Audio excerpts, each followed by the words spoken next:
Olá, amigos, tudo bem? Mais uma vez estamos juntos para o estudo da Palavra de Deus. Hoje, o juízo final. Você lembra que no estudo anterior, estudamos sobre o santuário e percebemos que Jesus morreu na cruz, ressuscitou ao terceiro dia e após 40 dias ele subiu aos céus. Assim que Jesus subiu aos céus, ele entrou no lugar santo do santuário celestial. Mas, de acordo com uma data profética, baseado em Daniel 8, verso 14, Jesus passou do santo para o santíssimo e agora, nesse momento, Jesus está no lugar santíssimo do santuário celestial, intercedendo por nós. Esta afirmação está em Hebreus 9, versículo 24. Ele comparece diante de Deus para interceder em nosso favor. Agora, o que ele está fazendo exatamente agora? Agora Jesus está fazendo o trabalho já de juízo, ou seja, o juízo final já começou. E ele é dividido em 3 fases. Sabe, algumas igrejas falam sobre o juízo, algumas músicas populares e até música sertaneja também falam sobre o juízo. E existe uma reza que fala também sobre o juízo. Você deve conhecer, eu vou rezar um pouquinho para você, tá legal? Creio em Deus Pai Todo-Poderoso, conhece? Criador dos céus e da terra, e em Jesus Cristo, seu único Filho, nosso Senhor, que foi concebido pelo poder do Espírito Santo, nasceu da Virgem Maria, padeceu sob Pôncio Pilatos, foi crucificado, morto e sepultado, desceu à mansão dos mortos, ressuscitou ao terceiro dia, subiu aos céus, está sentado à direita de Deus Pai Todo-Poderoso, donde há de vir julgar os vivos e os mortos. Eu vou parar por aí. A reza continua, mas eu paro por aqui. Você conhece essa reza, não conhece? Pois é, ela diz que Jesus está à direita do Pai, de onde virá para julgar os vivos e os mortos. Até aí está tudo bem. O problema é que a reza, as músicas e muitas igrejas não explicam como será o juízo. E é justamente esta explicação que teremos agora na Palavra de Deus, na Bíblia. Veja o que está escrito em 2 Coríntios, capítulo 5, versículo 10.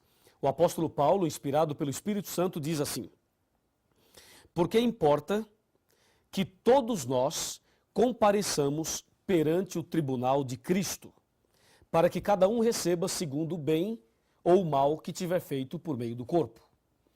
O que eu gostaria de chamar a sua atenção e destacar nesse versículo é que todos nós compareceremos diante do tribunal de Cristo.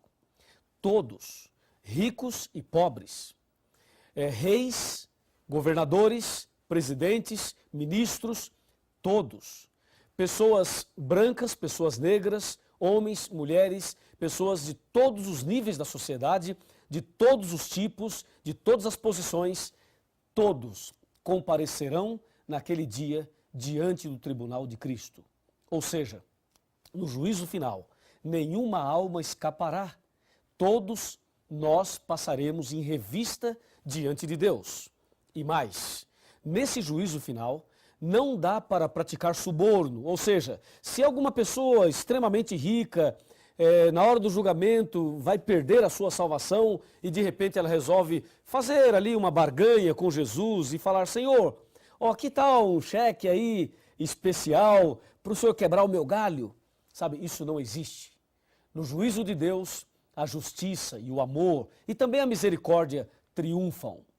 Tudo bem que na esfera humana, na esfera humana, como nós somos pecaminosos, cheios de defeitos, pode até acontecer algum tipo aí de suborno, mas a verdade é que no juízo de Deus, Deus é perfeito em tudo que faz. E se você deseja a salvação, é preciso se preparar a partir de agora. E deve saber que perante Deus não há nenhuma injustiça. Ou seja, ninguém será salvo injustamente e ninguém se perderá injustamente. A palavra de Deus diz que todos nós iremos comparecer perante o tribunal de Deus. E a pergunta é: o que é que Deus vai julgar? Exatamente o que será julgado por Deus? Me acompanhe nesse pensamento. O que é que Deus vai julgar nesse momento envolvendo todas as pessoas, todos os seres humanos? Abra sua Bíblia no livro de Eclesiastes, capítulo 12, verso 13 e 14. Repetindo para você, capítulo 12. Abra sua Bíblia aí, eu estou fazendo a mesma coisa aqui. Está bem aqui, Capítulo 12. Vamos ler somente o verso 14. O 14 diz, porque Deus há de trazer a juízo todas as obras. Percebeu? Todas as obras, até as que estão escondidas, quer sejam boas, quer sejam más. Vem aqui, chega mais perto. Aqui diz que Deus vai trazer a juízo todas as obras. Pode se aproximar mais, bem mais perto. Ó, Deus vai trazer a juízo todas as obras. E a palavra de Deus diz, até as que estão escondidas. Diz aí, quais são as obras que nós costumamos esconder? Escondemos as boas obras ou as más obras? Com certeza, as que nós mais escondemos são as más obras. E aí, você já cometeu algum pecado e escondeu? Existe algum pecado escondido na sua vida? Que o pastor não sabe, que a liderança da sua igreja não sabe, e que a sua família não sabe, e que o seu marido não sabe, ou a sua esposa também não sabe? Alguma coisa que você fez que você escondeu, deixou escondido ali? Sabe quem fez isso no passado? Foi o rei Davi. O rei Davi praticou um adultério, depois mentiu, depois mandou matar o marido daquela mulher e escondeu esse pecado. Escondeu durante muito tempo, até que um dia o profeta Natã veio visitá-lo. E ao visitá-lo, o profeta Natã lhe contou uma história e depois revelou a Davi que o pecado que ele havia escondido não estava bem escondido assim. E aí se cumpre o texto de Jesus que diz, não há nada encoberto que não seja descoberto, não há nada oculto que não seja revelado. E o profeta Natã olhou nos olhos do rei Davi e disse, Davi, tu és o homem que cometeu este pecado. E aí Davi caiu de joelhos, arrependido, confessou seus pecados a Deus e pediu perdão. E esse momento em que ele se arrependeu está no Salmo 51, quando Davi diz, Deus, dá-me um coração puro e renova dentro de mim um espírito inabalável. O juízo final envolve a todos e Deus vai julgar todas as obras, até mesmo aqueles pecados escondidos. Hoje você saberá como agir, o que fazer para na hora do juízo receber a absolvição, o perdão, a salvação. Então vamos analisar juntos todos esses detalhes. O que fazer, como agir diante do juízo, tá legal? Então vamos abrir a Bíblia e vamos saber detalhes do juízo e saber como devemos agir. Me acompanhe, por favor. Me acompanhe aqui. Aqui está. Aqui diz que Deus vai trazer a juízo todas as obras. Pense um pouquinho. Desde que você nasceu até agora, quantas palavras já falou? Quantos passos já deu? Quantos pecados você já praticou? Quantas coisas boas você já fez? O que se passou na sua vida desde o seu nascimento até agora? Se o juízo final terminasse hoje para você, você estaria salvo ou perdido? Você estaria com a salvação garantida? O que você acha? Pense aí. É o seguinte, se você está em dúvida, se alguma coisa te preocupa, então calma. Nós vamos agora analisar estes detalhes do juízo final. Primeiramente, quem é quem no juízo final? Quem é quem? Quem é o juiz? Quem é o advogado de defesa? Quem é o advogado de acusação? Quem são as testemunhas? E quem são os réus? E qual é a lei usada por Deus como norma no juízo final? Vamos saber quem é quem? Isso está tudo na Bíblia. E eu convido você para me acompanhar nessas leituras e saber então o diagrama do juízo. Quem é quem no juízo final? Para você entender muito bem isso, é preciso saber que o juízo está dividido em 3 fases. A primeira fase está em Apocalipse 14, versos 6 e 7. Abra sua Bíblia, Apocalipse 14, versículos 6 e 7. Está aqui, ó. A primeira fase do juízo. Diz assim, vi outro anjo voando pelo meio do céu, tendo um evangelho eterno para pregar aos que se assentam sobre a terra, e a cada nação, tribo, língua e povo, dizendo, em grande voz, temei a Deus e dai-lhe glória, pois é chegada a hora do seu juízo, e adorai aquele que fez o céu e a terra, o mar e as fontes das águas. Percebeu? Nesse versículo, ou nesses 2 versículos, encontramos, chegou a hora do juízo. Então aqui temos a primeira fase do juízo, que é o juízo atual, presente, que acontece agora. A segunda fase do juízo está aqui no Apocalipse capítulo 20 e no versículo 4. Aqui diz, vi também tronos, e nesses sentaram-se aqueles aos quais foi dada a autoridade de julgar. Vi ainda as almas dos decapitados por causa do testemunho de Jesus, bem como por causa da palavra de Deus, tantos quantos não adoraram a besta, nem tampouco a sua imagem, e não receberam a marca na fronte e na mão, e viveram e reinaram com Cristo durante 1000 anos. Então aqui nós temos uma outra fase do juízo que ocorrerá durante os 1000 anos. E a terceira e última fase do juízo aparece aqui em São Mateus, no capítulo 25. Mateus 25, versículo 31 até o 34 e depois o verso 41. Observe, Mateus 25, verso 31. Quando vier o Filho do Homem na sua majestade, e todos os anjos com ele, então se assentará no trono da sua glória. E todas as nações serão reunidas na sua presença. E ele separará uns dos outros, como o pastor separa dos cabritos as ovelhas. E porá as ovelhas à sua direita, mas os cabritos à sua esquerda. Então dirá o rei aos que estiverem à sua direita, vinde benditos de meu Pai, e entrai na posse do reino que vos está preparada desde a fundação do mundo. E agora o verso 41 diz assim, então o rei dirá também aos que estiverem à sua esquerda, apartai-vos de mim, malditos para o fogo eterno, preparado para o diabo e para os seus anjos. Entendeu? Aqui nós temos a descrição do juízo final, as suas 3 fases. A primeira está acontecendo agora.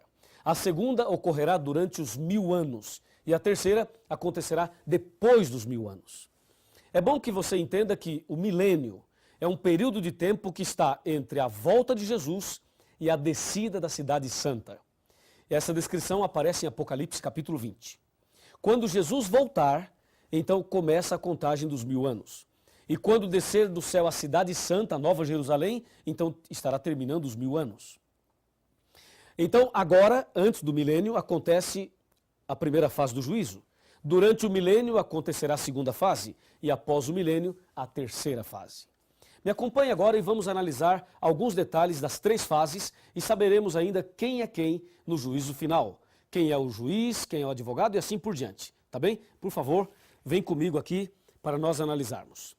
Primeiramente, as 3 fases do juízo. Nós já sabemos que Deus vai julgar todas as obras. A primeira fase, vamos chamá-la de investigação.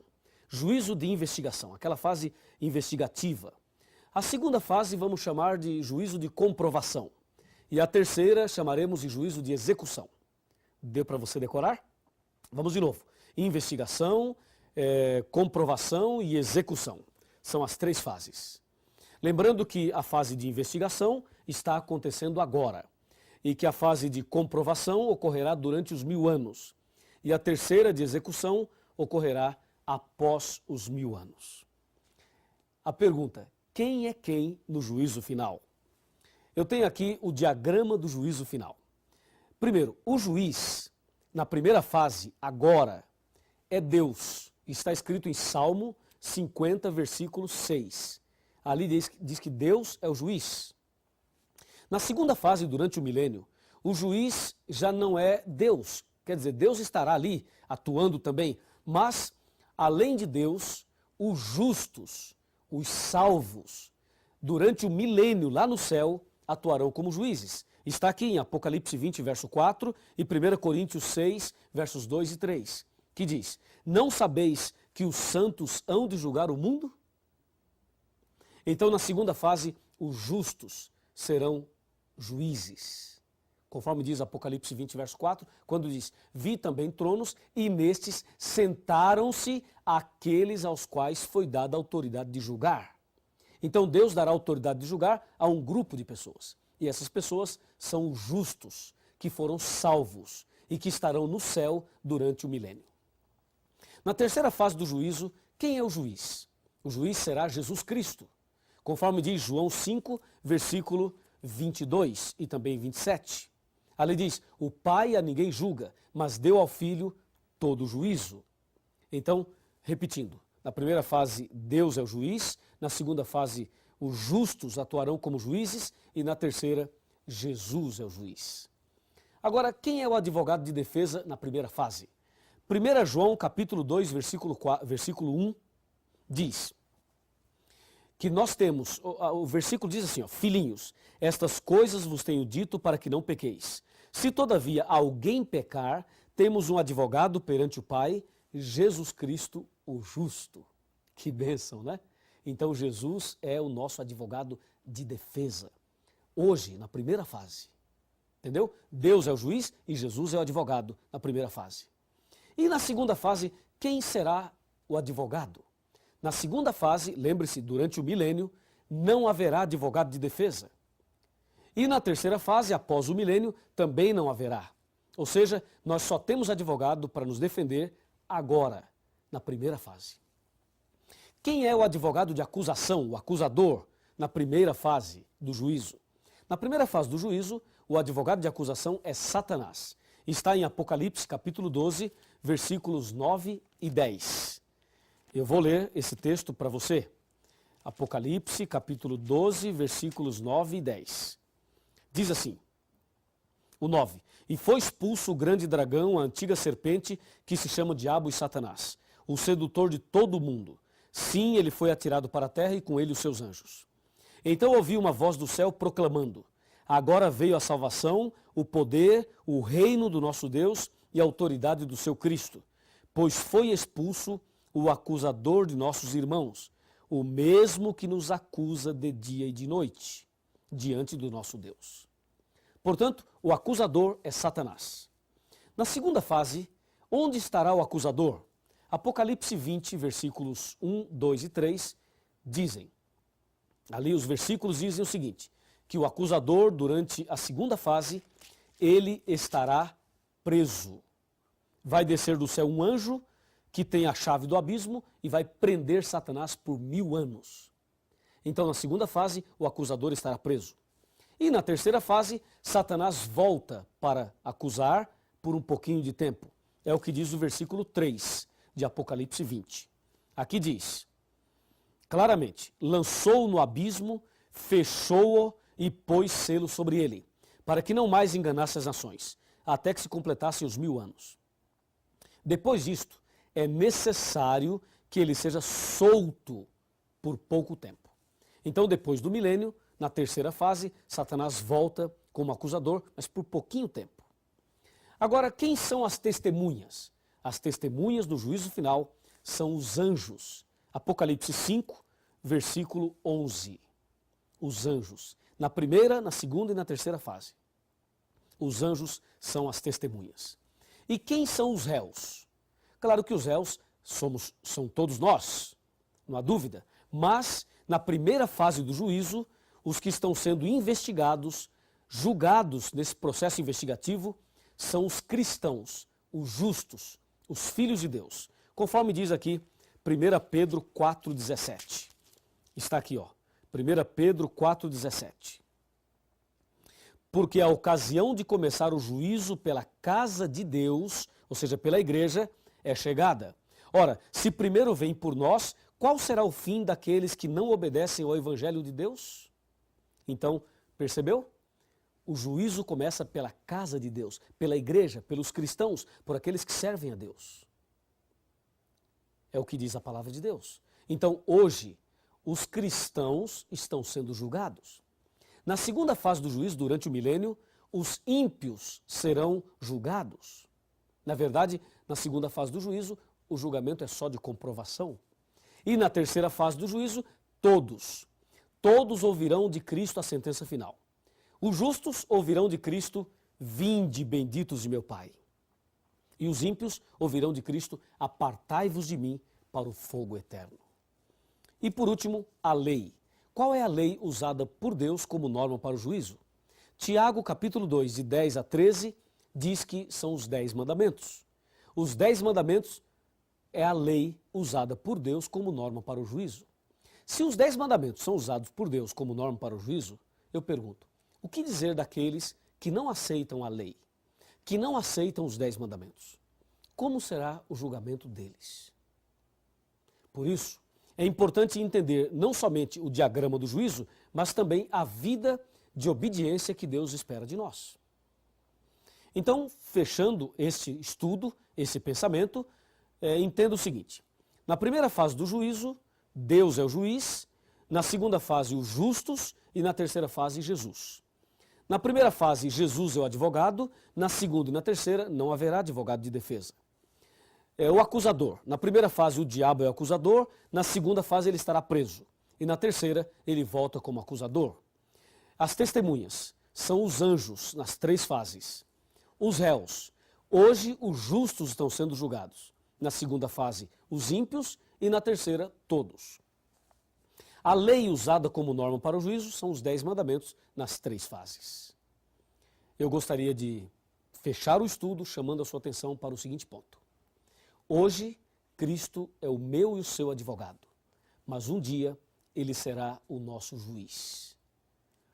Então aproveite agora, já que Jesus está diante do Pai, intercedendo por mim e por você. Aproveite esta oportunidade para se ajoelhar e clamar a misericórdia de Deus, para confessar os seus pecados, para pedir perdão pelos pecados passados, pelos pecados presentes e também por aqueles que você escondeu em algum momento. Confesse a Deus. Se você não lembrar algum pecado, peça perdão por aqueles que você não lembra e a misericórdia de Deus estará sobre você. E tenha certeza absoluta, quando chegar o momento final da história, se você for fiel, confessar os seus pecados a Deus, pedir perdão a Deus e abandoná-los e andar em comunhão com Jesus, com certeza você será vencedor e vitorioso. Eu creio nisso e por isso eu convido você agora, já que tomou essa decisão, a orar comigo. Feche os seus olhos, vamos orar. Querido Pai Celestial, muito obrigado porque o Senhor Jesus é o nosso advogado, porque Jesus intercede por nós. Muito obrigado por sabermos também que o sangue de Jesus nos purifica de todo o pecado. Quando chegar o momento da decisão final da nossa vida, que nós possamos estar preparados. Eu entrego esta pessoa nas tuas mãos, em nome de Jesus. Amém. Quando penso em minhas faltas e fracassos, e quantas vezes, meu Deus, decepcionei, eu me sinto incapaz e envergonhado. Não mereço ter jamais o seu perdão, mas Jesus deixou o seu trono lá no céu, morreu na cruz e assim me libertou. Remido fui pelo sangue de Cristo, remido fui por seu imenso amor. Um escravo fui nas garras do pecado, Jesus me libertou. Remido fui, remido fui pelo sangue de Cristo, remido fui por seu imenso amor. Um escravo fui nas garras